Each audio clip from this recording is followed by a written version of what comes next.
정돈하여 주시기 바랍니다. 성원이 되었으므로 회의 속개를 선언합니다. 이어서 농업기술센터 질의 이어가겠습니다. 질의하실 의원님 계십니까? 질의하실 의원님. 네, 이관 의원님 질의해 주시기 바랍니다. 이관우 의원입니다. 식사 맛있게 하셨습니까? 네, 맛있게 먹었습니다.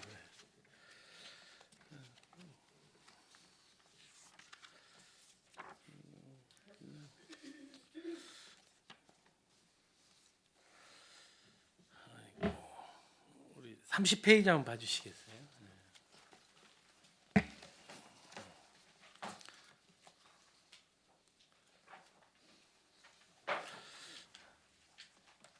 우리 이거 총 사업비가 얼마죠? 이게 우리 농업인의 안정적인 소득 보조 및 영양 환경 개선에 대한 전체적으로 302억 정도. 302억이요. 이게 올해 뭐 신규 사업은 아니고 계속해서 해온 사업이잖아요. 예, 대부분 그렇습니다. 그럼 이 집행률은 어떻게 나와요? 지금 보면 전년도 같은 경우는 전년도 같은 예산이 얼마 편성이 됐어요? 그다음 90% 가까이는 대부분 예, 지출되고 계속, 있습니다. 예. 우리 집불급 지금 대상할 때 뭐 부정수급 같은 건 없는 거죠? 일부 있어 갖고요. 그 환수하는 경우도 있습니다. 건수가 한 어느 정도 돼요? 건수는 그렇게 많지는 않고요. 한 네. 10건에서 한 15건 이내로 하고 있습니다. 빨리빨리 진행을 할게요. 우리 상토에 대한 문제 있잖아요. 우리 상토의 단가가 실제 시장가 대비해서는 어때요?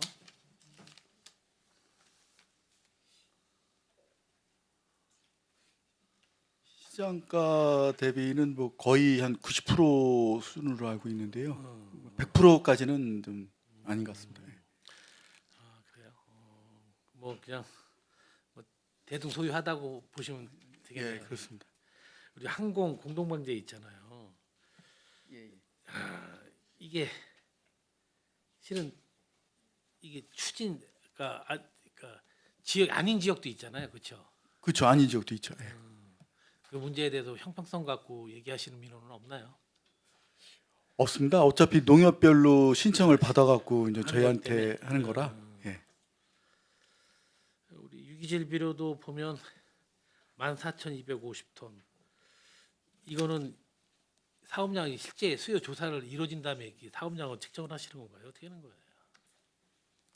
저 전년도에 수요 희망량 조사해 갖고요 하는 건데 작년 같은 경우도 거의 그 지출했습니다.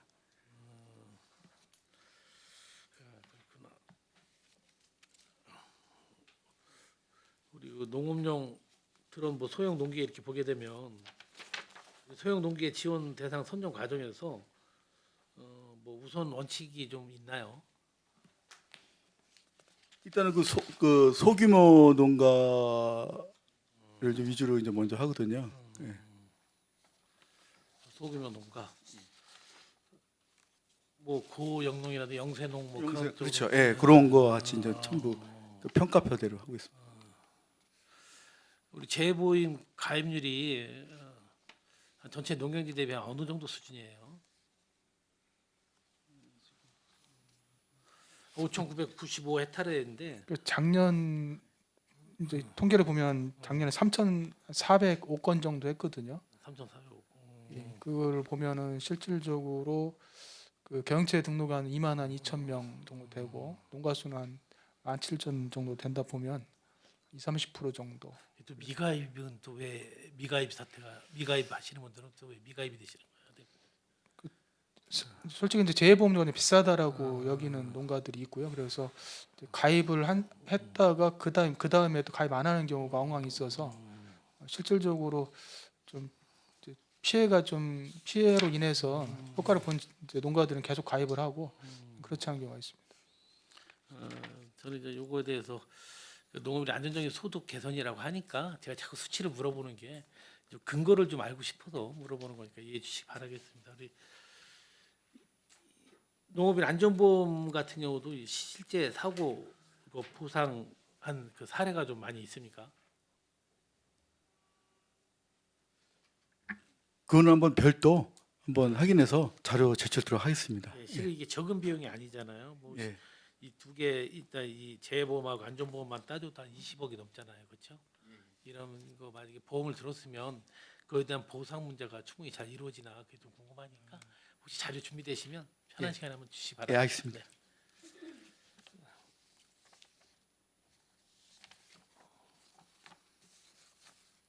42페이지 한번 봐주시겠어요?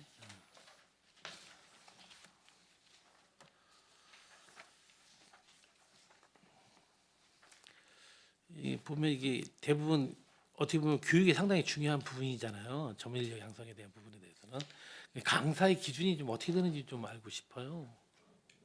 그러니까 선정 기준에서 전 외부 전문가 물론 내부에서도 있겠지만 외부 전문가들이 한 비율 정도로 한번 말씀해 주시면 좋겠어요. 지금 현재 저희들이 교육을 하게 되면 거의 외래 강사 기준으로 지금 강사료가 나가고 이제 선진 청착농이나 아니면 이제 사이버 연구회원 자체에서는 또 자체 강사들을 좀 쓰시기도 합니다. 그럴 경우도 저희들은 저희들이 강사를 나가는 기준에 따라서 지금 지불을 하고 있습니다. 아무튼 이 선정 기준에 대해서는 뭐 또 과장님이 더 잘 아시겠지만 이런 교육이 너무나 형식에 치우치지 않고 실질적인 좀 도움이 될 수 있는 강사진으로 잘 꾸려주셨으면 좋겠습니다. 네, 알겠습니다. 우리 서타면 농촌 지도자회가 25년 선정됐잖아요, 그렇죠? 네, 그렇습니다. 근데 이 평가 항목이 어떻게 해서 평가 항목이 이루어지는 건가요? 항목이 어떤? 예, 이 사업은 도의 공모 사업으로 선정된 내용으로 이제 저희 평택 지역에서 서탄면 농촌 지도자의 활동이나 그리고 본인들이 하고자 하는 그 내용이 도에서 생각하시는 기준에 적합할 경우 전국 경기도 내에서 세 건에서 5건 정도에서 이제 선발되고 있는 정도로 알고 있습니다. 그러니까 도비하고 시비하고 매칭해서 이 사업비가 이루어지는 건가요? 예, 그렇습니다. 우리 스마트팜 이 시범 사업 대상자가 한 개 선정되잖아요. 이게 신규 사업이잖아요, 그렇죠? 예, 그렇습니다. 이거에 대해서 잠깐 설명 좀 해주시겠어요? 이게 어떻게 해서 신규 사업인지? 예, 스마트팜 기술보급 시범 사업은 이 부분은 청년 농업인 대상으로 나오는 사업입니다. 그래서 특히 그 기준에 저희들이 내려온 기준에 4.27 연합 회원으로 규정되어 있어서 4.27 활동 능력이 탁월한 회원으로 나갈 예정입니다. 그리고 지금 현재 청착농들이 하고자 하는 거의 사업이나 작목들은 채소나 원예, 화훼 쪽으로 치우쳐 있습니다. 그래서 그 부분에는 특히 이제 스마트 농업이 정복할 수 있는 내용들이 있습니다. 자동화 시설 또는 뭐 행인거 이런 식의 이제 그 조금의 소프트웨어적인 부분들을 이 금액으로는 어떻게 보면 적은 금액으로 생각하실 수 있지만 부분을 스마트 자동화하는 데는 적합한 내용으로 저희들이 추진하고자 합니다. 하여튼 청년 농에 대한 정착률을 좀 많이 높이는데 기여하려고 하는 것 같은데 이게 전 한계소가 선정이 되잖아요. 예, 그렇습니다. 그럼 이게 선정 기준도 물론 잘 마련이 돼 있겠지만 이게 뭐 탈락한 사람들의 또 불만도 많이 있지 않을까 생각이 드는데 그 부분에 대해서는 어떻게 잘 저희들이 올해 첫 시범 사업으로 저희들 해보고 추후에 수요 조사를 한 후에 내년에 조금 더 확대하도록 노력하겠습니다. 하여튼 뭐 일회성 체험에 그치지 않고 좀 이거 뭐 청년들이 농업에 좀 기반이 충분히 좀 마련될 수 있도록 노력해 주시기 바랍니다. 우리 농업인 연구 육성 사업이 있죠. 그 연구회가 몇 개? 20개죠. 예, 그렇습니다. 그 1,035명 대상으로 하는 건데 이 품목별 이 경쟁력 강화를 꽤 하는 거잖아요. 쉽게 말하면. 예, 그렇습니다. 이런 것도 실은 앞으로 지도할 때 성과에 대한 지표 같은 거는 잘 마련이 돼 있나요? 저희들이 기존적으로 하고 있는 내용에 복합적으로 해서 원래 지금 의원님이 말씀하시는 그런 지표도 한 번 더 검토해서 잘 추진하도록 하겠습니다. 근데 그 어느 정도 성과 지표가 있어야 지원을 하는데도 그 지표에 따라서 좀 차등 지원하는 것도 좋은 방향일 것 같아요. 예, 그렇게 검토 한번 해보겠습니다. 하여튼 잘 대응해서 신규 사업인 만큼 잘 이끌어 주시기 바라겠습니다. 48페이지 한번 봐주시겠어요?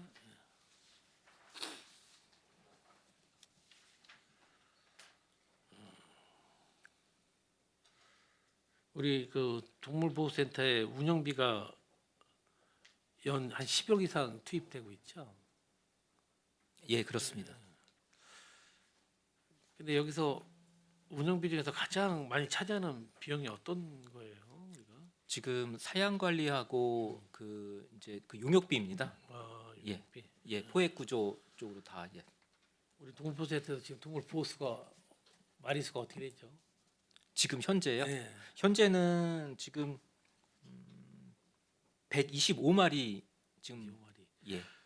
이 마리를 계속해서 우리가 보호할 수는 없는 거. 평균 보호 기간은 어느 정도 한 다음에 해탈을 결정하든 하는 그 거예요? 전에 2024년도니까 25년도 8월 전까지는 그 이제 민간 단체에 이제 지정을 해서 이제 위탁을 하다 보니까 그 저희가 보호비를 보통이 30일 줬습니다. 그러다 보니까 그 이상 되면 사실 이제 안락사 되는 율이 많았는데요.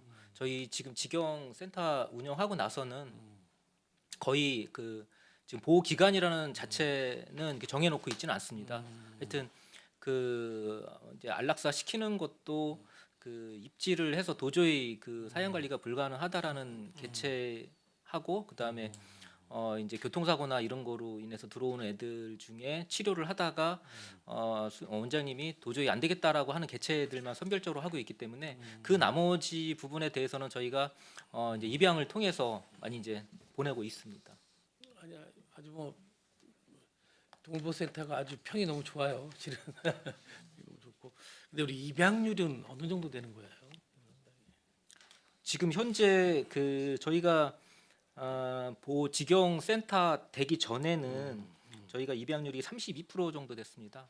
근데 이제 그 입양 센터 이게 저희가 이제 직영으로 전환하고 나서는 36%로 4% 정도 4% 정도 늘었고요. 줄었고요. 그리고 이제 그 저희가 반환하는 것도 이제 입소가 되면 저희가 이제 그 소유자 칩을 이제 확인을 해서 이제 반환까지도 하는데 반환율도 상당히 높습니다. 이게 그 전에는 반환하고 입양까지 해서 40% 정도 됐는데요. 저희가 이제 직영 센터 하고 나서는 반환이 14%고 입양이 36% 해갖고 50% 정도는 이제 들어왔다가 이제 다시 나간다 이렇게 보시면 되겠습니다. 그래도 많이 실적이 좋아지셨네요. 예, 예. 정말 잘 해주시는 것 같아요. 우리 유실 유기동물 있잖아요. 예. 이게 실험도 요즘도 신고 접수가 꽤 많이 있나요? 지금 그 유기동물 발생 건수도요. 저희가 이제 사실 저희가 2025년도 8월 7일부터 직영으로 전환돼서 지금까지 운영해 온 그 성과 이제 분석을 했습니다. 근데 거기에 이제 유기동물 발생 건수가 2024년도 대비해서 2024년도에 2,251마리였거든요.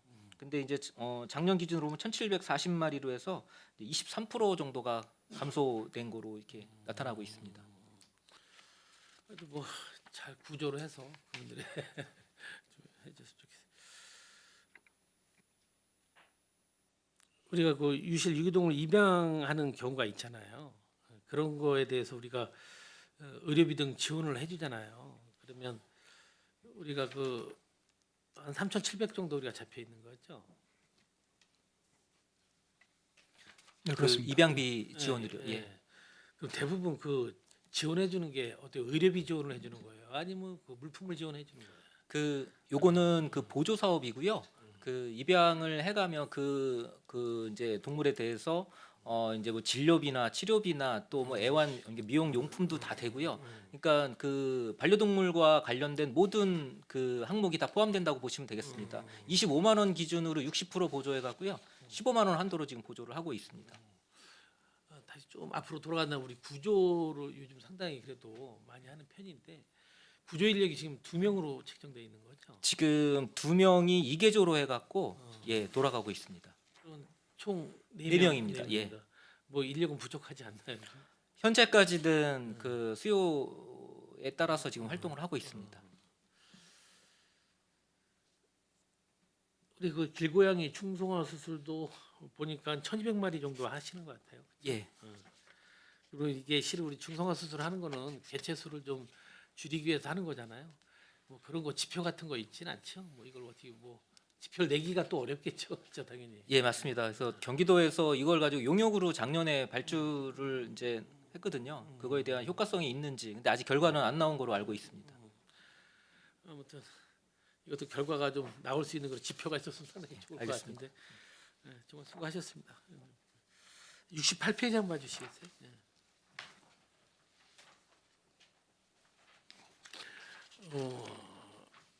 우리 친환경 미생물관 신축인데 지금 현재 운영 중인 미생물 관련 시설도 있죠. 네네. 근데 지금 그런 기능이 중복 가능성은 좀 없는 건가요? 이런 부분에서? 현재 이제 미세물관이 2009년도에 세워져서 120제곱미터밖에 안 됩니다. 그리고 연 생산량이 200톤인데 농업인들이 수요에 못 미치고 있습니다. 그래서 향후에 짓게 될 이 미생물관 600톤 정도가 이제 그 생산 시설이 오고요. 기존에 있던 미생물들 그 배양기들이 보통 500리터짜리, 700리터짜리인데 새로 짓게 될 들어가야 될 거기는 2톤짜리가 들어갑니다. 그러니까 규모상 안 맞습니다. 저기 아니, 감기가 걸려서 목소리가 시원하게 안 나서 죄송합니다. 저기 우리가 그 500제곱미터 규모로 이번에 한다고 하시잖아요. 그럼 이왕이면 제가 개인적 생각에는 이것도 이 규모로도 충분히 감당이 가능한지 아니면 좀 더 크게 해야 되지 않을까 그런 생각이 드는데 500제곱미터 신축으로 가능한 거예요, 실은? 500제곱미터, 그러니까 500평 이상이 되면 공장 등록에 있어서 지금 농업기술센터의 대지 면적의 건물들이 많아서요. 굉장히 법적으로 까다롭게 됩니다. 네, 그래서 그거 맞추기도 하고 또 예산적인 문제도 있고요. 가장 중요한 게 이제 예산에 맞춰서 짓다 보니까 그렇게 됐습니다. 이런 문제가 있는 거예요. 예산에 맞춰서 뭐를 하시는 것보다 실수요라든지 앞으로 장래를 보고 하는 그런 사업이 좀 중요한데 그런 부분들도 뭐 이게 잘 고려했을 거라 생각하고 수요는 네, 저희들이 다 파악하고서 맞춰서 갑니다. 우리 이 부분에 보니까 우리 26년도에 우리 구피 축소로에다 장비 구입비가 21억 정도 확보가 안 됐어요. 장비 구입비는 이제 건축을 다 해놓고 나서 그리고 확보하려고 2027년도에 이제 근데 이게 계획을 하고 있습니다. 혹시 이게 뭐 실은 뭐 시비가 아니라 구피이기 때문에 확실히 내시가 내려올지 그런 거는 확실히 뭐 도하고 지금 협의를 하고 있고요. 가급적이면 저희들이 확보하려고 다방면으로 노력을 하고 있습니다. 그동안 여기다 특조금도 보니까 우리 12억 원 확보인데 아주 이 부분에 대해서 혹시 사업비가 추가적으로 들어가거나 앞으로 계속해서 운영비가 또 들어가고 그럴 때 이 특조금은 한시적인 거잖아요. 근데 이렇게 재원이 이런 식으로 확보가 된다 그러면 앞으로 운영하거나 사업을 진행하는 데 좀 문제가 없을까요? 현재 저희들이 그 미생물관 운영하고 있는 그 사업비는 국비도 일부 받고 그다음 또 시에서 지원이 되어서 운영하고 있는 데는 큰 문제는 없는데 이제 재료비가 조금 지금보다 한 3배 정도 배양량이 늘어나기 때문에 재료비가 늘어날 거라고는 예측은 하고 있습니다. 그 부분은 시에서 충분히 지원 가능할 거라고 보고 있습니다. 지금 잘 신축은 해놨는데 장비 같은 게 제대로 갖추지 않을까 걱정해서 질문 드렸습니다. 잘 75페이지 한번 봐주시겠어요? 음.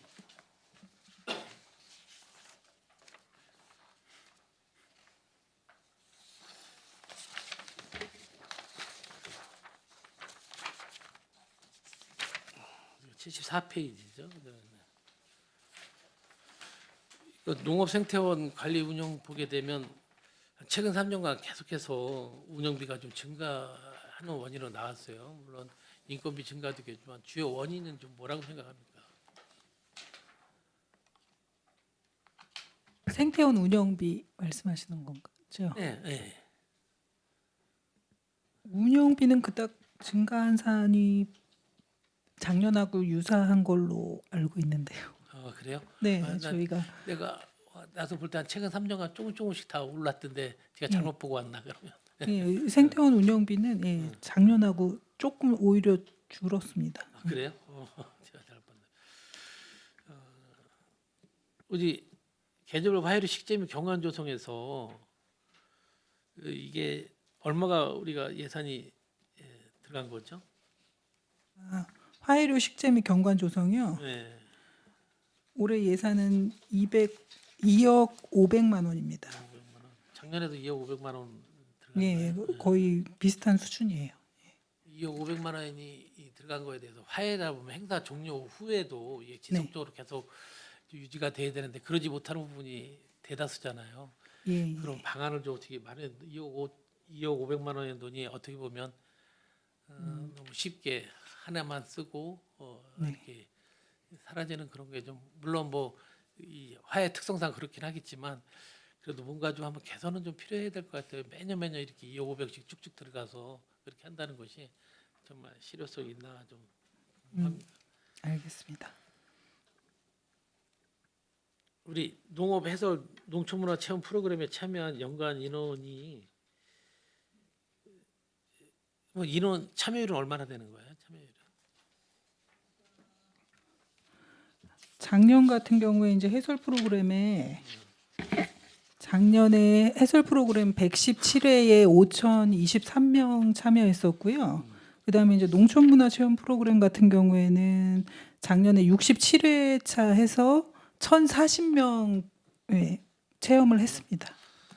그러니까 이 프로그램이 좋다고 하면 다시 또 재참여하고 싶은 사람들이 많이 있을 거 아니에요. 그러니까 예. 재참여율 같은 것도 상당히 좀 높은가요?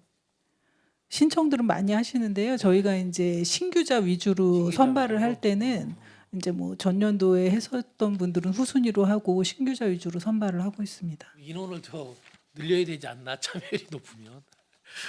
아무튼 이것도 상당히 좋은 프로그램 같아서 됐으면 많은 사람들이 프로그램 받을 수 있고 또 다시 프로그램에 참여하고 싶으면 그 문을 좀 활짝 열어줬으면 좋겠다는 좀 생각을 가지고 있습니다. 알겠습니다. 예.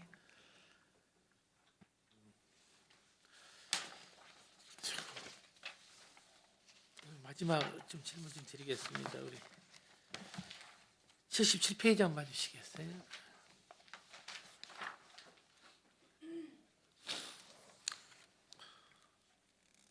우리 그 먹거리 위원회 운영이라고 사업 내용 처음에 딱 써 있길래 좀 질의 좀 드리는데 이게 운영위원들이 총 몇 명인가요?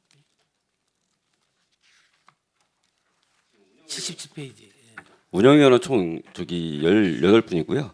저희가 실제 이제 돈을 지급하는 분은 2분, 나머지 2분은 이제 저희 시장님하고 이제 우리 소장님이 이제 위원으로 참여하다 보니까 총 20명입니다. 저희가. 20명.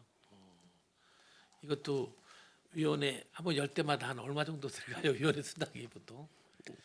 그러니까 한 분당 저희가 이제 12만 원씩 드려가지고 원래 다 참여를 하시면 이제 16분을 저희가 드려야 되는데 실질적으로 이제 16분이 다 참여하기는 좀 어려운 것 같습니다. 하여튼 이것도 실은 위원회가 일반 사람이 막 참여해서 뭐 이렇게 하는 것보다도 이것도 전문가가 좀 필요하잖아요.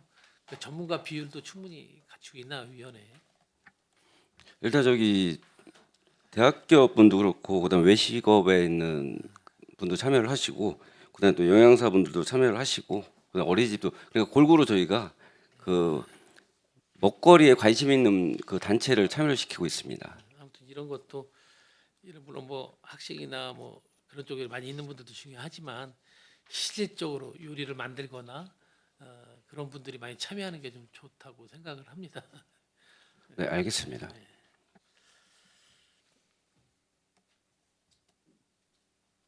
우리 농식품 바우처 사업 있죠?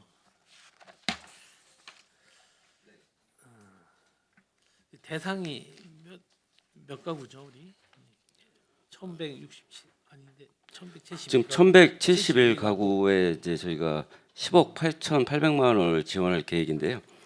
근데 이제 이게 이제 신청주의이기 때문에 신청을 다 못 하시면 사업비는 좀 남을 수 있습니다. 그러니까 이거 선정하는 게 아니라 신청하시는 분들은 무조건 다. 그러니까 신청하신 분 중에 이제 보장시설 뭐 수급자 이렇게 중복되면 그분들이 이제 제외되기 때문에 예. 그랬더니 이게 뭐 바우처 지원이 단순히 뭐 보조 그런 거 게 아니라 실은 나는 지역 농가 소득도 좀 이뤄야 되고 로컬 푸드도 유통도 확대하고 그런 차원에서 이 바우처 사업이 좀 실효성을 좀 거둘 수 있을 거라 보는데 그런 부분에서 좀 만족을 좀 기회 주시기 바라겠습니다. 네, 알겠습니다. 아무쪼록 그렇게 정말 수고 많이 하셨고요. 위원장님 전 질의 마치겠습니다. 네, 이관우 의원님 수고하셨습니다. 예, 계속해서 질의하실 의원님 계십니까? 네, 손한명 의원님 질의해 주시기 바랍니다. 네, 손함영입니다. 오전 시간에 뭐 우리 의원님들이 많이 또 질문을 해주셨고 해서 일단 우리 그 농업기술센터 우리 지난 2025년도 한 해 동안 우리 평택시 농업발전과 농민을 위한 그 각종 사업을 하시느냐고 고생들 많이 하셨고요. 올해 또 뭐 풍년을 대비해서 또 노력들을 많이 해 주셔야 될 것 같고 지난해 그 냉해 입은 뭐 피해 농가는 이렇게 많지 않았나요? 과수? 과수 쪽에 뭐 체리라든지 체리. 뭐 배 일부 좀 있습니다. 그 지역별로 약간 편차가 있는데 지형에 따라서 똑같은 기온이라도 농가마다 편차가 좀 있습니다. 그래서 특히 작년 같은 경우는 그래 배 같은 경우는 정형과 비율이 수량이 좀 준 건 아닌데 이제 상품성이 떨어지는 과일 좀 생산율이 좀 높아졌습니다. 앞으로 뭐 이제 뭐 기후 위기 상황 때문에 이제 뭐 냉해 대비도 많이 잘 하셔야 될 것 같고 또 이제 그 농번기철에 그 폭우 장마라고 표현하는 게 좋겠죠. 장마철 뭐 대비해서 물에 잠기는 그런 침수가 안 되는 그런 뭐 그런 홍보도 교육이나 홍보도 많이 좀 우리 평택에서는 좀 하셔야 될 것 같아요. 농민들을 위해서. 적게 안내 방송 하도록 하겠습니다. 그 일반 현황을 보시면은 5쪽이 되겠습니다. 5쪽. 그 우리가 평택시에서 경영체 등록하신 분들이 여기 뭐 도표에 나와 있는 거 24,576명 경영체 등록을 하셨고 경영체 등록 조건이 1,000제곱미터 이상이죠. 이상 그러니까 농지를 소유하고 있습니다. 300평 이상. 그러면 예를 들어서 뭐 280평, 250평 농사를 짓는 분들은 해당이 안 되는 거죠. 예, 그렇습니다. 좀 그분들은 좀 억울하지 않을까요? 뭐 이런 사례도 있습니다. 이쪽 한쪽에 250평 정도 있고 좀 다른 쪽에 한 60평 정도 있으면 합치면 310평인데 현실적으로 이제 동일한 이제 농지가 돼야 돼서 그런 분들도 해당이 안 됩니다. 그러니까 뭐 물론 이제 뭐 재산의 어떤 것보다도 텃밭을 일구는 그런 목적. 그러니까 내가 이제 정년퇴임을 하고 뭐 직장 생활이나 뭐 공직 생활을 하면서 정년퇴임을 하고 그 노후의 그 건강을 위해서 텃밭을 일구는 또 그런 농작물을 가꾸고 이런 분들한테 내가 한 250평을 갖고 있다. 350평이 부족하니까 경영체 등록이 제한되는 거 아닙니까? 그 뭐 네, 그렇습니다. 우리 평택시에서 좀 완화시키는 방법은 없을까요? 이게 국가적으로 국가 정책이다 예, 보니까 국가적으로 하다 보니까 지자체에서 안 할 수 있는 방법은 없는 걸로 알고 있습니다. 없죠. 예. 그럼 뭐 그분들에 대해서 뭐 특별히 뭐 이렇게 보조해주고 그러는 건 전혀 없는 거죠? 등록이 안 된 분들한테는. 저희가 일반적으로 이제 지원 조건이 농업 경영체 등록된 이제 농업인에 한해서 저희 하고 있기 때문에 그런 분들은 좀 아시지만 좀 주로 사각지대에 있습니다. 뭐 안타깝지만 어쩔 수 없는 상황이네요. 알겠습니다. 우리 평택시가 이제 지난해 쌀 생산량이 2024년도는 51,219톤을 생산을 했는데 지난해는 어땠습니까? 여기는 아직 그 수치가 안 나와 있는데 자료 혹시 갖고 계십니까? 아직 뭐 집계를 해야 되기 때문에 아직, 해야 아직. 되는데 네. 매년 이제 조금씩 근데 농지가 양이 줄기 좀 때문에 줄죠? 양식이 줄고 있습니다. 그래서 작년도 데이터도 아마 좀 줄지 않을까 생각을 하고 있습니다. 그 이제 주는 이유는 뭐 농지 면적이 줄어드는 겁니까? 아니면 타 작물로 전환을 하는 겁니까? 저희가 타작물 전환을 위해서 많이 노력은 하고 있는데 사실 100헥타 이상 전환되기가 힘들고 해서 뭐 그 부분보다는 아무래도 이제 농지의 이제 자연적 감소에 대한 부분들하고 뭐 특이사항을 잇따라 보면 가끔씩 이제 기상재해로 인해서 수량이 주는 경우도 있는데 뭐 작년 같은 경우는 그래도 좀 어마어마한 기상이었기 때문에 농지 감소로 인해서 줄어들 것으로 판단하고 있습니다. 우리 평택시에서 소비량은 혹시 아세요? 쌀 소비량? 인구 대비해서 1년에 우리 평택시에서 쌀 소비량이 어느 정도 몇 톤 정도 된다. 혹시 그 수치 알고 계신가요? 아니, 모르시면 그냥 다음에 저희가 말씀해 이제 주세요. 뭐 통상적으로는 이제 소비량은 인당으로 이제 통계를 내거든요. 네. 그래서 제가 가지고 있는 자료는 이제 2022년도 자료인데 농가 같은 경우는 88.6kg 정도로 소비하고 있고요. 일반 시민들은 55.1kg을 소비하고 있습니다. 그래서 평균적으로 한 56.7kg 소비하고 있는데 이게 매년 줄고 있습니다. 이게 소비량이. 그래서 지속적으로 계속 줄지 않을까 생각하고 있습니다. 밭작물이라고 할까요? 밭작물이라고 봤을 때 우리 평택시 토양에 맞는 작물이 대체 작물이 뭐죠? 뭐 예를 들어서 그 땅속에 열매 맺는 뭐 감자, 고구마, 뭐 땅콩, 뭐 이런 등등 해고 또 콩 종류, 뭐 팥이나 콩, 뭐 수수, 뭐 이런 여러 가지 종류를 해서 우리 평택시 기후하고 토양하고 이렇게 맞는 작물이 대표적인 작물이 뭡니까? 우리 기술보호과장님. 현재 수장. 얘기하시죠. 네. 전반적으로 그 저희가 양념 채소라고 그러거든요. 양념채소. 예, 마늘, 양파, 네. 파, 뭐 이렇게 고추 이런 것들을 양념 채소라고 그러는데 양념 채소는 전반적으로 다 잘 되고 있고요.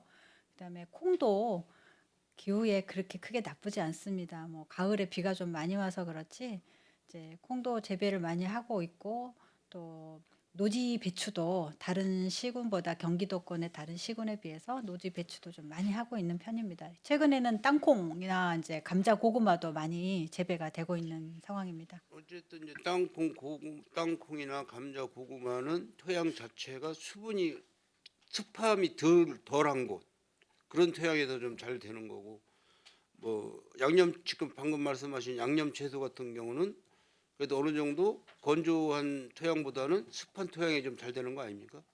전반적으로 이제 토양에 따라서 다들 농가들이 심는 재배법들을 이제 숙지를 하고 있기 때문에 양념 채소는 내가 갖고 있는 토양이 뭐 모래 사질토다 양토다 해가지고 안 심는 게 아니고 그 땅밖에 없기 때문에 돌아가면서 심는 경우가 많고요.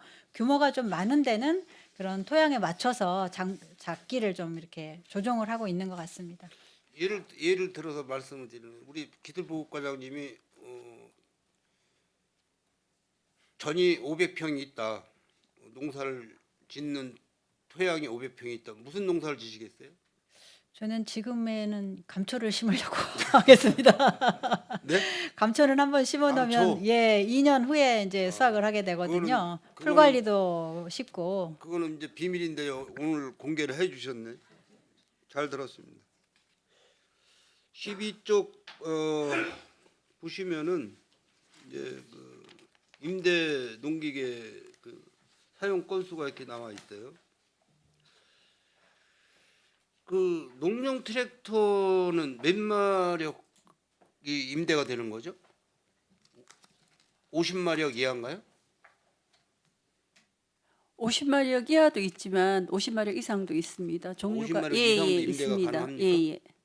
그럼 뭐 70마력, 80마력, 100마력 그 정도로 높은 논농사 기계는 없고요. 거의 과수나 이제 밭에 쓸 수 있는 위주로 저희들이 마력이 몇 마력 되어 정도? 저희가 가지고 있는 기종 가지고 있는 기종이 62마력짜리 62? 예, 62마력. 62. 그다음에 이제 62마력짜리 2대 있고요. 그다음 55마력짜리가 2대, 55마력. 예, 52마력짜리가 2대, 25마력이 2대 이렇게 해서. 이거는 뭐 연세 그러니까 그 연령과 관계없이 신청을 하면은 대여가 가능한 거예요? 연령하고 상관이 없이? 혹시 고령농 뭐 그런 제한 말씀하시는 건지 그건 상관이 없습니다. 그러니까 농업인이면 뭐 연령대가 높으셔도 예, 예. 뭐 이렇게 이런 대형 기계를 이렇게 운전할 수 있는 그 자격 기준은 뭐로 봅니까? 사실 저희들이 제가 말씀드리겠습니다. 저희들이 이제 보험을 보험. 농기 보험을 들고 있고 고령자라고 해서 저희들이 기준을 별도로 지금 현재는 두고 있지는 않습니다. 뭐 임대 사업장에 대해서 뭐 운영은 잘 되고 있는 거죠? 예, 그렇습니다. 뭐 크게 뭐 그 임대하시려고 하시는 분들 불편함이나 뭐 이런 건 거의 없는 거죠? 소장님 답변 안 하시네. 사실 이제 민원은 예전보다는 많이 좀 줄었습니다. 많이 이제 줄었죠. 다만 이제 그 운영 인력이 이제 조금 이제 부족하고 해서 그 부분들을 저희가 지속적으로 확대하기 노력하고 있고요.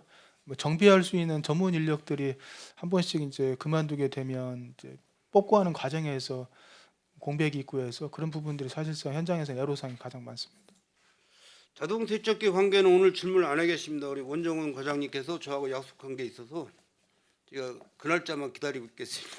예, 알겠습니다. 13쪽 축산관련과 좀 질문드리겠습니다. 지난해 그 AI 양계 그 피해가 많았죠, 평택이. 저희가- 올해인가요? 지난해인가요? 작년입니다. 지난해죠. 예. 뭐 12월 달 그냥 되는 11월 14일부터 12월 24일까지 3건이 발생했고요. 그리고 예방적 살처분까지 포함해서 11농가의 농장을 살처분을 했습니다. 그럼 평택시 양계 농장 기준에서 몇 프로 정도가 살처분된 거예요? 농장 기준으로 보면 저희가 총 63개 농장이니까요. 한 20% 정도 채 안 될까요? 예. 뭐 피해 보상 뭐 이런 보상 관계는 다 어떻게 협의가 다 된 건 겁니까? 지금 예방적 살처분 농장에 대해서는 100%가 다 모든 게 다 나가고요. 그리고 그 이제 발생으로 인한 그 농장에 대해서는 그 발생 원인을 또 이제 검역본부에서 추적을 해갖고 그 위반 사항에 따라서 이제 감액을 합니다. 그래서 그거는 아직 그 구체적인 게 안 내려왔기 때문에 평가는 다시 해봐야 됩니다. 뭐 그분들의 뭐 전량 다 살처분하는 거죠? 그 농가 해당 농가는 전량 100%. 가축과 사료 오염 물건 전체를 다 메모를 합니다. 그러면 그 해당 농가는 피해가 굉장히 크신 거네요. 예. 이게 아마 이런 그 뭐 AI라든지 뭐 또 뭐 아프리카 뭐 돼지 열병 또 구제형 뭐 등등 해서 이게 해마다 계속해서 번복적으로 찾아오는 거죠. 뭐 이렇게 2년에 한 번 뭐 요즘 겨울철 따지면 뭐 3원 3만 뭐 이런 식이 아니고 그냥 해마다 이게 우리가 겪어야 될 상황 아닙니까? 지금 저희 평택 지역으로 보면요, 아직 그 이제 ASF나 구제역이나 이런 거는 발생을 하지 않고 있고요. 이제 AI 같으면은 이제 야생조류 철새에 의한 발생 요인으로 보고 있기 때문에 해마다 그 철새가 유입되는 11월 이후부터는 발생 확률이 굉장히 높다고 보고 있습니다. 이게 뭐 우리가 농촌에서 도시형으로 탈바꿈하는 도시로서 앞으로 이제 축산계 쪽에 어떤 그 인허가가 제한이 돼 있고 많이 이제 줄고 있죠. 사실 축산 농가 비율이 많이 줄고 있는데 뭐 이런 부분에 닥친 그런 농가에서는 뭐 굉장히 억울하고 피해도 크고 그러실 텐데 참 안타까운 일이죠. 뭐 인력을 어떻게 뭐 할 수 없는 그런 천재적인 뭐 주변으로 이렇게 받아들여야 되기 때문에 굉장히 안타까운 일인데 뭐 그런 분들한테 좀 소홀해지지 말고 잘 좀 독려 좀 해주시고 독려 좀 많이 해주시길 바라겠습니다. 예, 알겠습니다.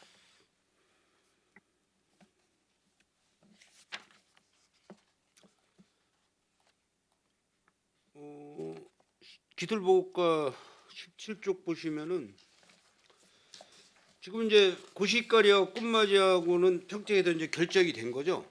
앞으로 네, 현재 또 진행 중입니다. 대농사가 그러면 뭐 우리 저 상급 기관인 뭐 경기도나 이런 데서 뭐 압박형 뭐 그런 또 품종은 다시 안 내려오는 겁니까?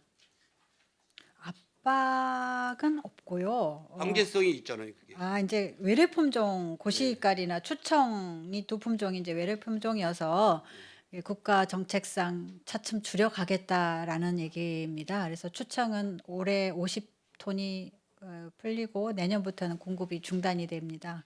그리고 고시가리도 32년까지 이제 200톤 수준으로 유지를 하고 이제 공급을 중단하겠다고 지금 얘기를 하고 있어서 대체 품종을 찾으려고 저희들도 노력을 하고 있습니다. 이게 한번 품종이 바뀔 때마다 농민들은 대혼란이 오는 거예요, 사실.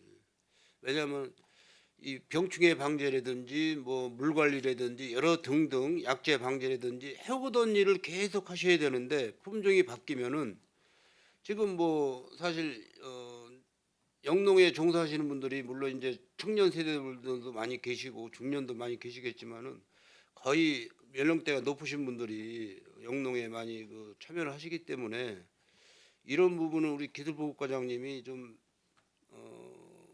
물론 이제 상급기관에서 어떤 그런 정책적으로 품종을 바꿔라 하고 내려왔을 때는 우리 평택시의 그 농업인에 대한 그분들하고 공개 토론을 해서 우리가 받아들이면 되는 거고 안 받아들이면 반려를 하는 게 좋은 거예요, 앞으로는. 해마다 저희들이 신품종 이제 후보 품종들을 뭐 안 받아들이게 되면 뭐 약재 뭐 지원비가 없다. 이게 강제성 아닙니까? 그런 경기도에서 지원금을 뭐 줄이겠다 뭐 이런 식으로. 경기도에서 지원금은 없습니다. 현재 네? 슈퍼닝 단지는 다 저희가 시비 100%로 운영하고 있고요. 농협이랑 자부담을 약간 붙여서 하고 있기 때문에 뭐 도나 국가에서 이렇게 강제성은 없는 상황입니다.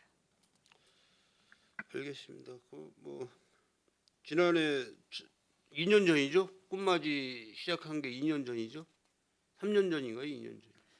1,500헥타로 늘린 거는 2023년이니까 이제 그래요? 올해 2년 3년 전이죠. 차. 많이 혼란들을 겪으셔가지고 제가 높아지면서 말씀을 드렸습니다. 농촌자원과 18쪽 보시면은 농업생태원 이게 휴무일이 매년 1월 1일 날 추석 설날 뭐 이렇게 해서 휴무일이 있고 매주 월요일 또는 공휴일 매주 월요일이죠. 그날이 이제 공휴일이면은 그 다음에 다음 날로 쉰다 이렇게 되어 있는데 이게 그냥 1년 12개월 전면 개방은 안 되는 건가요? 월요일 날 휴무 안 하고요. 네네.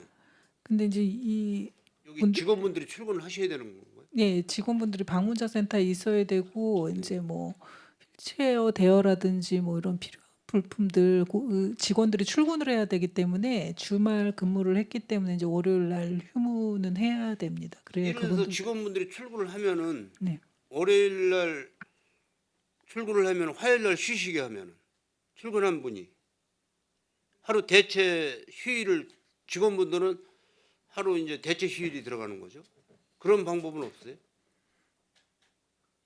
지금 현재도 이제 그런 식으로 월요일은 두 분 같이 쉬고 나머지 이제 이틀을 토요일 일요일 이틀을 근무했기 때문에 이제 화요일 수요일 대체로 쉬고 계시거든요. 이틀씩 쉬어야 되기 때문에 그래서 만약에 이제 그렇게 하려고 그러면은 인력이 더 필요한 거죠. 이대로 쉬려고 하면은.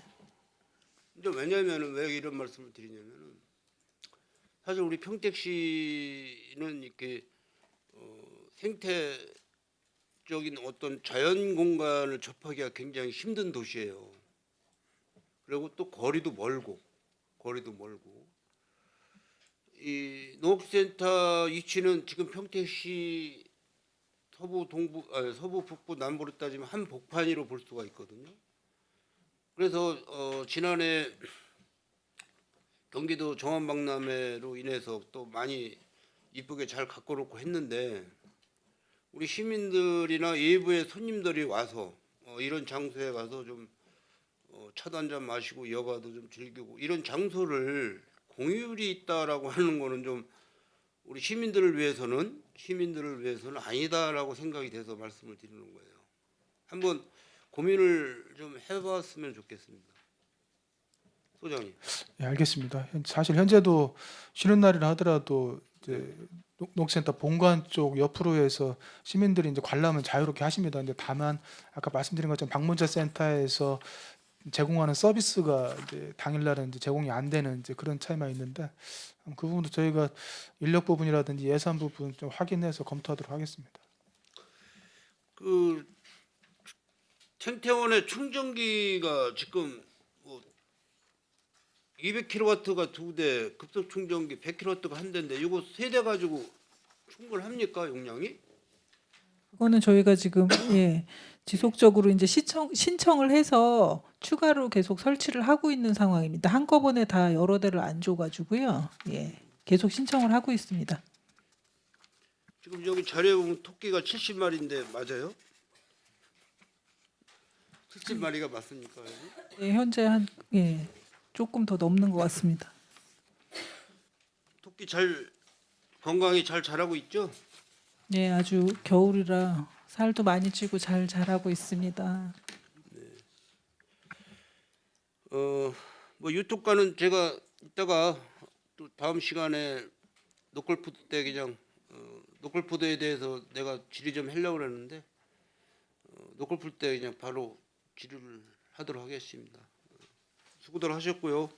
오늘 한 해도 우리 평택에서 농사에 종사하시는 농민들을 위해서 많은 노력들을 해주실 부탁드리겠습니다. 수고하셨습니다. 네, 감사합니다. 네, 손하명 의원님 수고하셨습니다. 더 질의하실 의원님 계십니까? 네, 유승영 의원님 질의해 주시기 바랍니다. 저 다른 건 우리 그 농업기술센터에도 방역 차량이 있어요? 방제 그 맨날 보면 가끔 아침에 일찍 가면 우리 저 행사 때문에 아침에 그 뭐 교육 가실 때 우리가 인사드리러 가면 한 대 세워져 있던데 그건 어디 봐? 축산 반려동물과 소관. 축산 그쪽이 주로 우리 가축 방역. 예. 그 지금 저번에 농촌장학과에서 예산 세워서 그 농업생태원 확대 조성 타당성 조사 용역 이거 하고 지금 이게 용역 발주를 했나요? 아니면 어떤 방식으로 이걸 추진할 거예요? 여기 써 있기는 한데 그냥 뭘 하겠다라고만 나와 있고. 아직 용역 발주는 안 했고요. 저희가 이제 요거에 대한 전체적인 좀 기본 구상안을 구성을 한 다음에 용역사한테 요구할 사안들 그런 이제 기본 구상안 결제를 맡고 나서 용역 건의를 할 예정입니다. 저는 하여튼 생태원만이 아니라 저는 농업기술센터도 좀 포함해서 전반적인 그림을 좀 그렸으면 좋겠다라는 생각이 들어요.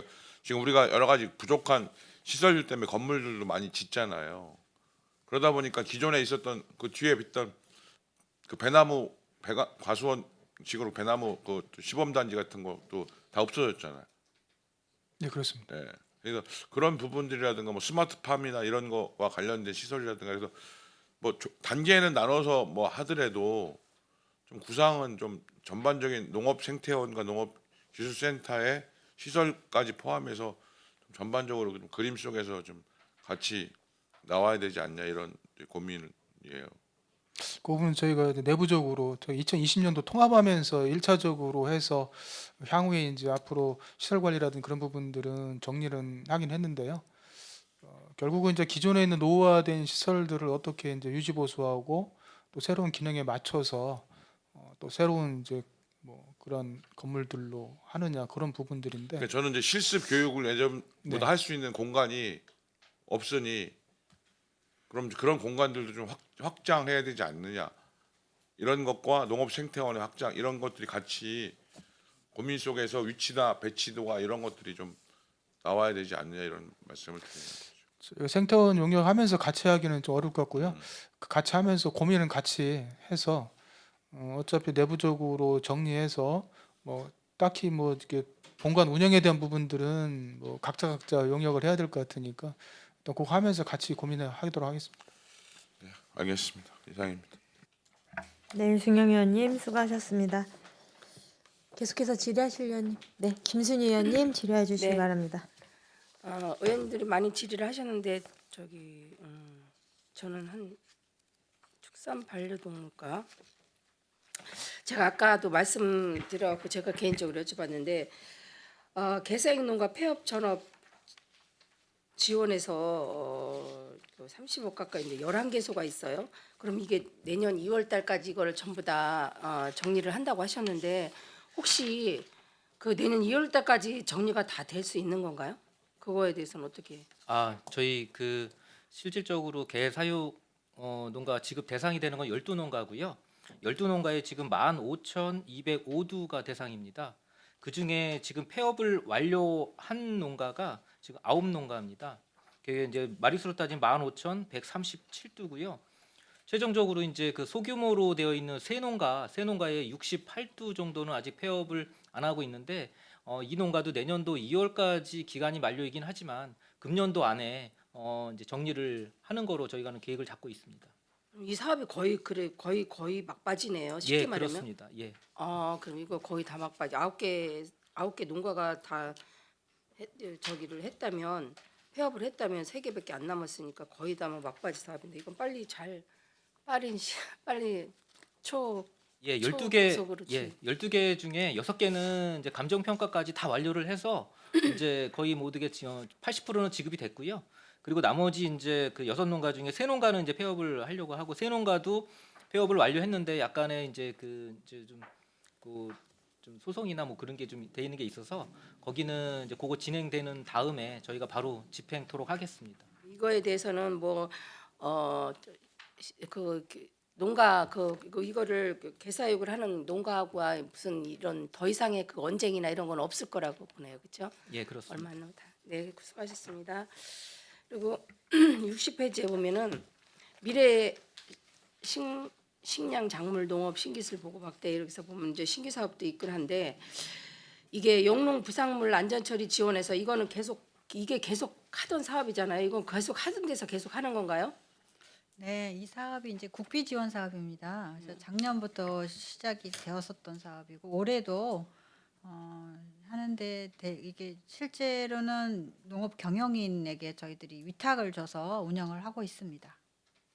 그럼 이거의 파쇄 지원 운영하는 데 있어서 뭐 그 기계나 인력에 대한 뭐 다른 뭐 이상은 없는 거죠? 민원이나 뭐 아니면은 파쇄를 더 하고 싶은데 인력이 부족하거나 아니면 기계 고장이나 예전에도 이런 걸 사업을 하긴 했었잖아요. 농업기술센터에서 했었나? 아니요, 저희가 하는 게 아니고 아마 환경 쪽에서 관련 하긴 쪽에서 했었는데 기계 했었던 노후화로 걸로. 인해서 네. 민원이나 이런 게 발생을 한 걸로 저는 알고 네. 있는데 이런 거에 대해서는 아무 걱정이 없는 거네요. 우리 파쇄에 대해서는.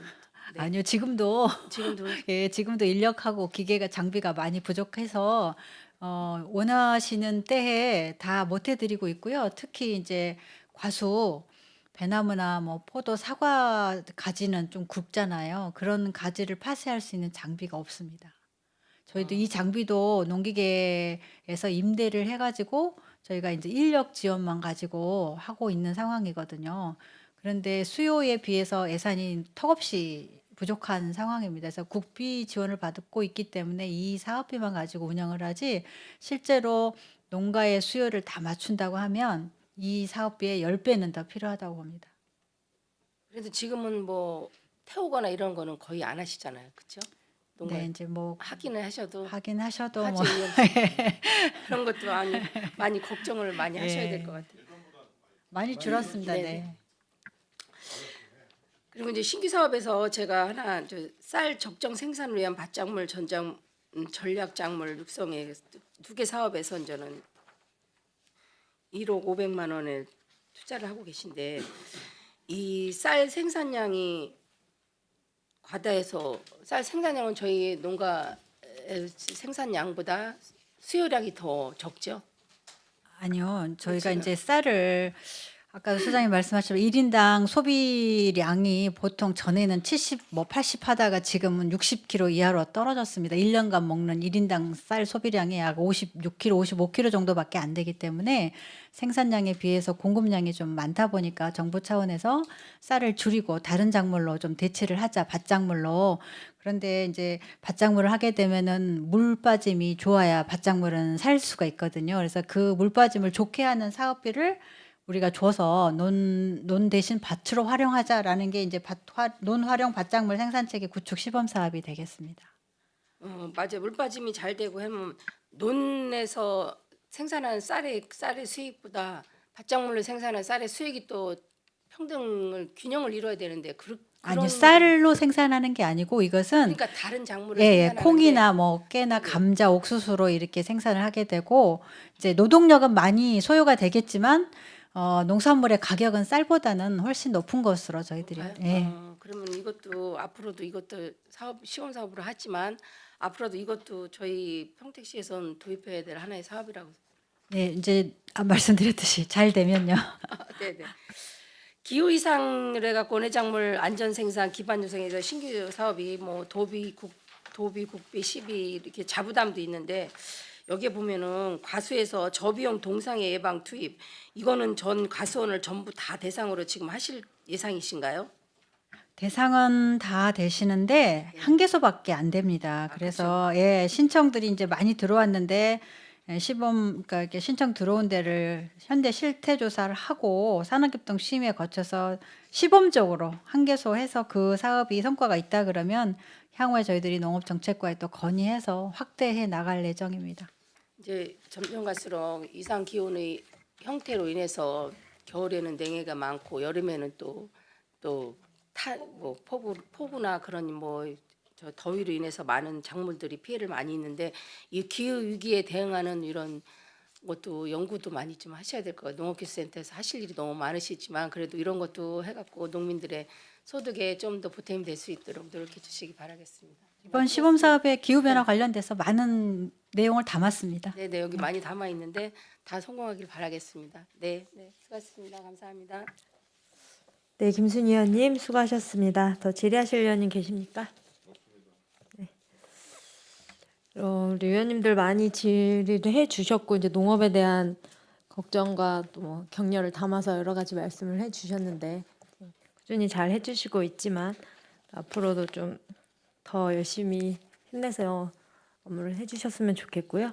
몇 가지 그냥 간단하게 질의드리고 싶은 게 있는데 우리 슈퍼우닝 브랜드 같은 경우에 인증 기준이 좀 명확하게 있잖아요. 예, 그렇죠. 조례로 예, 명확하게 되어 있습니다. 명시돼 있고 별표에 다 들어가 있고 그런 그 기준에 의해서 인증을 받고 1년 단위로 인증 기간을 하도록 되어 있는데 그 재인증을 하거나 뭐 갱신 연장하는 게 대부분이지 않습니까? 그렇습니다. 그러면 이게 이제 그 검사를 할 때 매년 새롭게 다시 검사를 해서 품질이라든지 여러 가지 기준을 충족을 하는지를 확인을 해서 뭐 인증해서 기준 미달이 돼서 시정 명령이 되는 이러는 경우도 있습니까? 지금까지 신청해서 이제 안 된 경우는 거의 없는 걸로 알고 있고요. 네. 연말에 이제 우리 기술보호과 직원하고 유통과 직원을 같이 합동으로 나가서 전반적인 이제 그 대부분 통상적으로 이제 RPC, APC 그다음에 그런 쪽에서 신청하기 때문에 시설 기준하고 관리 상태 인증 기존의 GAP 인증이라 그런 부분들 확인해서 저희가 하고 있습니다. 그래서 대형 이제 그런 농협 위주로 하고 있기 때문에 현재까지는 취소되거나 그런 경우는 없습니다. 보니까 전반적으로 쌀 같은 경우는 굉장히 좀 더 분류 그 기준 자체가 굉장히 세밀하고 단계가 굉장히 많은 것 같은데 다른 과체들 같은 경우에는 사실 이것만 봐서는 잘 모르겠어요. 그래서 나중에 한번 설명 따로 해주시면 좋을 것 같고 가끔 저 이제 이 슈퍼우닝 브랜드 자체가 통합 브랜드이기 때문에 저는 사실 다른 지역하고 좀 비교를 자주 하게 되는데 다른 지역 같은 경우에는 지역의 고유성이라든지 어떤 스토리가 있고 이런 것들이 있어요. 물론 우리 지금 이 슈퍼우닝 품목들 중에는 우리 평택만의 또 스토리가 있는 뭐 배라든지 이런 쌀 이런 것들이 있기는 한데 그거 말고 기존 타 지역 상품하고 어떤 차별성이 있거나 이렇게 느껴지지는 않아요. 한편으로 보면 대농을 하시는 분들이 대규모 농업을 하시는 분들이 신청을 하면 기준표를 보니까 어느 정도만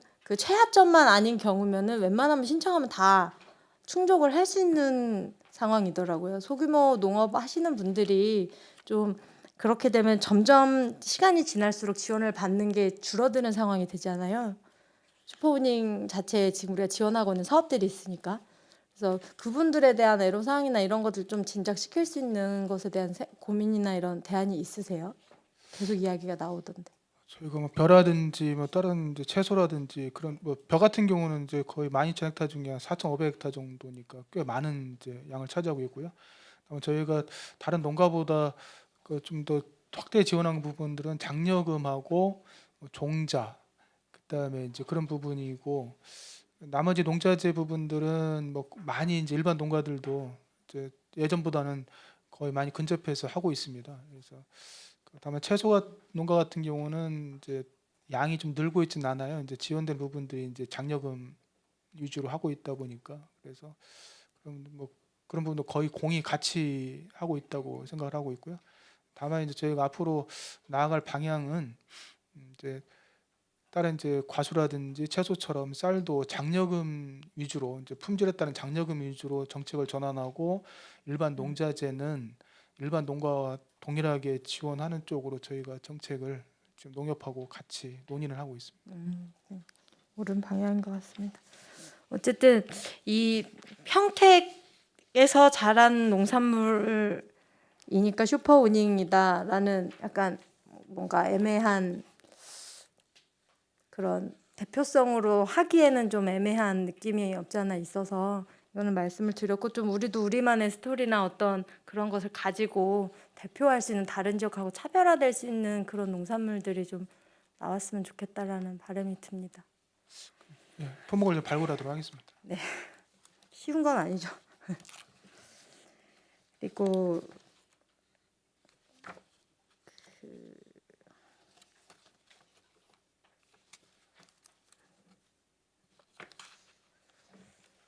푸드 플랜을 통한 먹거리 이거 아까 다른 의원님 말씀해 주셨는데 이 먹거리 위원회에서 나온 정책들이나 이런 것들이 실질적으로 많이 반영이 되고 있어요.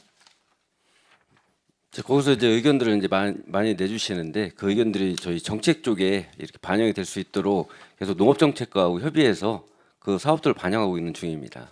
반영을 한 내용들이 있으면 좀 뭐 의견이나 그런 내용을 좀 주시겠어요? 그 정리해서 이렇게 드리도록 하겠습니다. 그리고 마지막으로 김승겸 의원님 지금 자리에 안 계시는데 그 김승겸 의원님 말씀하셨던 부분 농촌 체험마을 있죠.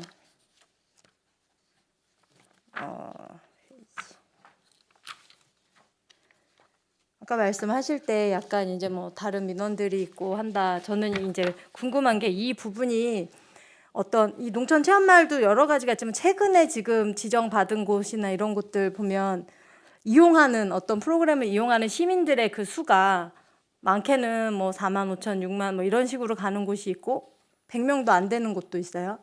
이 사업비의 이런 그 지원은 차등으로 되는 건가요? 아니면 그냥 정액으로 지원이 되는 거? 프로그램마다 다르게 지원이 되는 건가? 아까 말씀드린 것처럼 이제 차등되는 부분들은 재료비라든지 그런 부분들은 차등이 되고요. 공통으로 들어가는 이제 뭐 인건비 지원이라든지 그다음에 그 인력의 그 능력을 좀 높이기 위해서 하는 교육 프로그램이라든지 그런 부분들은 같이 하고 있습니다. 예를 들어 뭐 33명이다라고 집계가 된 이곳하고 몇만 명이 이용한 곳하고 동일하게 지원되는 곳도 있다. 그러니까 인력부적인 측면에서는 통상적으로 이제 뭐 체험마을당 한 명씩 지원하고 있잖아요. 그래서 그러한 인건비라든지 이제 전체적으로 체험마을 운영하기 위한 부분들은 같이 거의 지원이 되고 있고 아까 말씀드린 홍보물이라든지 재료비 그런 부분들은 좀 차등에 지원하고 있는데 사실 크게 뭐 차등에 지원할 만한 게 사실 없습니다. 왜냐하면 이제 거의 대부분 일반적인 운영비 측면이고 거기에 들어가는 뭐 체험비라든 그런 부분들은 소비자가 부담을 하고 그 마을 수익으로 가기 때문에 사실 뭐 크게 차이는 없고 예산이 어느 정도 돼요? 이 전체 금년 같은 경우 1억 천 정도 됩니다. 그 예산으로 지금 여기 있는 마을들 한 6개소가 나누어서 지원을 받고 있는 거예요. 예, 그렇습니다. 알겠습니다. 저는 그냥 이제 물론 열심히 해주고 계시는데 이런 농촌체험 휴양마을도 다른 지자체처럼 뭔가 특화적인 그러니까 자기만의 어떤 프로그램들을 가지고 있는 그런 체험 형태로 좀 지정이 됐으면 좋겠다라는 바람이 있습니다. 이 보면 중복되는 것들이 굉장히 많이 있어요. 수학 체험 물론 중요한 농업에 있어서 좀 중요한 부분이기는 한데 그것을 주로 하는가 아니면 각각의 마을이 개성을 가지고 운영을 하는가 또 굉장히 중요한 것 같고 농업에 대한 인식을 좀 바꿀 수 있고 친근하게 할 수 있는 것들로 진행이 됐으면 좋겠는데 좀 이렇게 운영을 하실 때 어떻게 보면 적은 예산일 수는 있지만 내실 있게 이용될 수 있도록 신경을 좀 써주셨으면 좋겠습니다. 예, 알겠습니다. 기후 위기에 관련해서 굉장히 힘든 시기이기도 한데 다른 의원님들도 많이 말씀하셨고 변화되는 시점에 맞춰서 잘 선제적으로 대응할 수 있는 부분은 찾아서 잘 해주시고요. 올해도 열심히 해주셨으면 좋겠습니다. 알겠습니다. 더 이상 질의하실 위원님이 안 계시므로 농업기술센터 소관 주요 업무 보고에 대한 질의 종결을 선언합니다. 농업기술센터 소장님을 비롯한 관계 공무원 여러분 수고 많으셨습니다. 원활한 회의 진행을 위해 잠시 정회하고자 하는데 위원 여러분 이의 있습니까? 이의가 없으므로 10분간 정회를 선언합니다.